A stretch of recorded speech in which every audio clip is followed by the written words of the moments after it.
Տոլստոյի ու Գյոթեի անձնական գրադարաններից հետո Թումանյանին է երրորդն էր մեծությամբ։ 10,000-ից ավելի գիրք, որոնցից 8150-ն այսօր էլ այստեղ են։ Միջայլոց շատ մեծ խանդաղատանքով է Թումանյանը իր գրադարանը հավաքել, նույնիսկ իր վերջին լուման կարող էր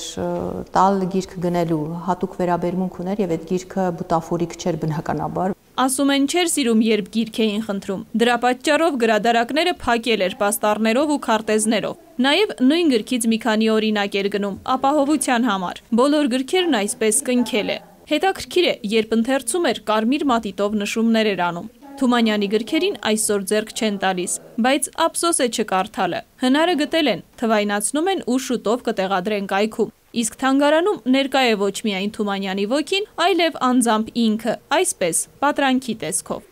Հովհաննես Թումանյանը 100 տարի առաջ հայոց պետականության բացակայության պայմաններում հայ գրատպության 400-ամյակը նշում էր հեռավոր Սանտ Պետերբուրգում։ Մի քանի մտավորականներ փորձում էին իրական տոնը ժողովրդին հասու դարձնել իրենց բնորոշմամբ ազատ Ֆրանսիայի մայրաքաղաքից։ Այսօր Կեսդարիա Հոբելյանը նշում ենք անկախ հայրենիքում։ Նաև հիշում, մինչև 1920 թվականը լույս տեսած 11,000 գրքերից մեծ մասը լույս է տեսել հայրենիքից դուրս, աշխարհի 3 տասնյակից ավելի երկրներում։ 400 տարում ամեն հայ գրաշարի աջ ձեռքը 1300 մղոն շարժվել է։ Այս ցնցող տվյալը չի զլացել, հաշվել է պոլսահայ մտավորական Թոդիկը, հենց հայ տպագրության 400-ամյակի առիթով։ Նրա ուսումնասիրությունը նաև պարզում է, որ 400 տարում աշխարհում հայկական 460 տպարան է բացվել։ Նա հետաքրքիր մանրամասներ է փոխանցել առաջին տպագրիչների մասին։ Մեղապարտից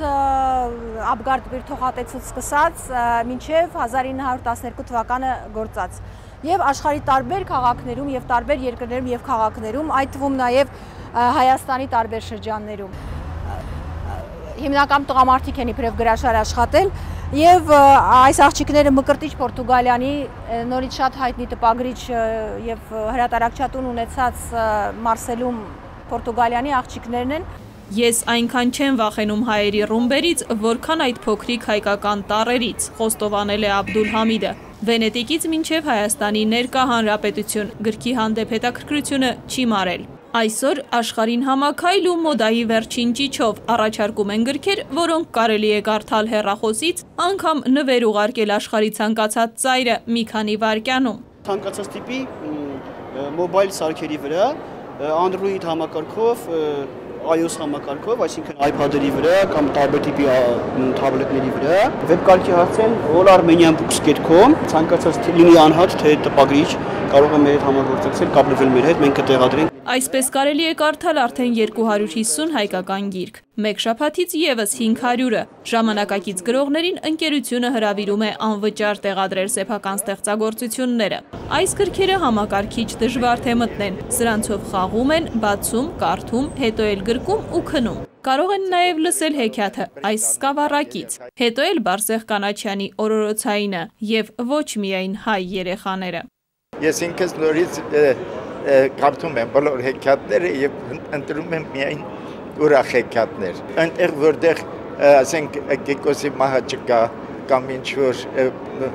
տխուր բաներ, որ երեխային պետք չի քննելուց առաջ։ Հայոց գիրը ինժեներ-մեխանիկի տեսանկյունից բոլոր բառերը, որ փոխառյալ են դիտվում, տրոհել է 2-3 բառի ու պարզել։ Դրանք հայկական են, իսկ Աստվածաշունչը բուն հայկական ծագում ունի։ Այսինքն ամբողջ աշխարհի մենք ուրիշից ոչ մեկից փող չենք առել, միայն տվել ենք։ Բազմադեմ ու բազմաբովանդակ հայ գիրքն այսօր սպասում է իրենով հետաքրքրվողին։ Այսօր կան անգամ համարձակներ, ովքեր խիզախում են միայն գրական աշխատանքով ընտանիք պահել։ Դժվարը, ասում են, առաջին քայլն է։ Աննա Բալյան, Հայարփի Միքայելյան, ժամը լրատվական։